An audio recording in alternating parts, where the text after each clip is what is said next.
Let's talk a little bit about creating musical jingles for your Camtasia projects on the Mac. Now, Camtasia with Windows already has quite a few jingles that you can pull and insert into your project. But Windows Camtasia has been around a long time, and Camtasia for the Mac doesn't include those features. However, that might be because the makers of TechSmith maybe knew that the Mac had all kinds of ways to make music on its own. Anyway, today I'm going to show you how you can make a little musical jingle in Garageband and then bring it into Camtasia. Garageband is an application that is already on your Mac when you purchase the Mac. It is part of the iLife series that Apple has, and it can be a great source for creating your own music or using some of the jingles that they supply and editing them, which is what we will do today.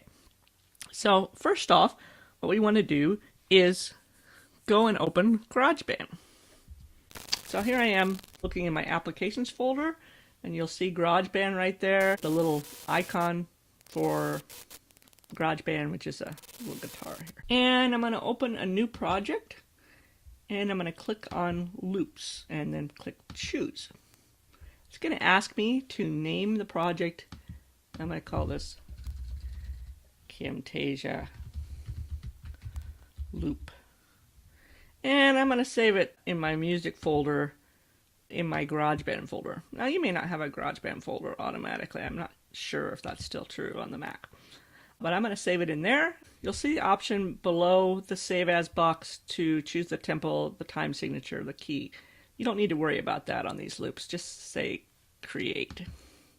Now, once you open GarageBand, you'll see this open area here that says Drag Apple Loops here. And in the bottom right corner, you'll see some icons.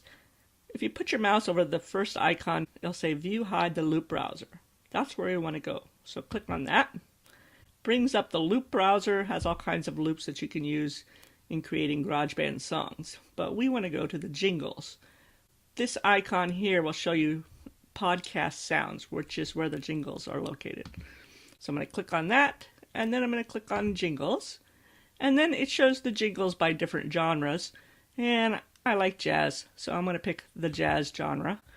And as you can see down here, there's all kinds of loops here that I can listen to, and to listen to them, I just click on the little blue icon that looks like a waveform next to the name. So let's click on that and listen a little bit of the 44th Street Short.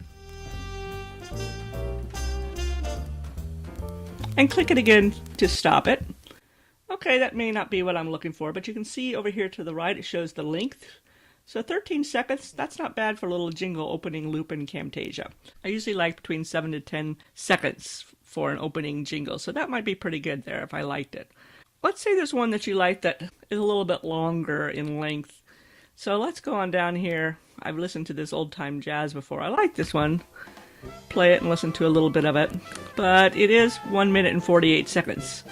Well, that's no problem. I could either edit it here in GarageBand or I could do it in Camtasia.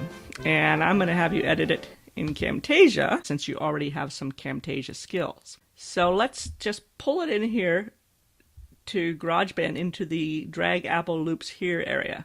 So I'm going to take my mouse, grab it, and put it in there. Notice I tried to drag it all the way to the left so that it would come up exactly at 0 beats there. This can move, so you can drag it with your mouse until you get it right to the beginning of the piece. Now I'm talking here right now, and it's showing the levels of my microphone, and we don't need to worry about that because all we're concerned about is the loop music that we have there. Alright, so once I have it in the Apple Loops area, I can play it down here if I want to hear it one more time. And stop. But what I want to do is share this so I can bring it into Camtasia. So I go up to the Share menu. I'm going to pick Export Song to Disk. And where it says Compress, I'm going to make sure that that's on. And it asks what kind of compression do you want. I want the MP3 encoder, so I'm going to keep that. The other choice is the AAC encoder, which is Apple's great encoding, but Camtasia doesn't like it. So Camtasia will want to take an MP3 file. On the Mac and on Windows it wants a .wav file. Audio settings, as you pick here, you can see how it's going to impact the size of this. So if I have it on higher quality, it's going to be 2.7 megabytes, which isn't bad. if I put it at high quality, it's going to be even less, 1.8 megabytes in size, and good quality, not even a megabyte. I like higher quality, so I'm going to keep that. And then I'm going to hit export. And I'm going to go ahead and save this out for convenience right now. I'm going to save it to the desktop. This is my Camtasia loop. I kept that name, and I'll hit save. Notice there was an .mp3 extension on the end of that, though. Now, GarageBand does its little conversion thing to convert that, and we can get out of GarageBand now. We could save it. Maybe we want to come back and work on it later.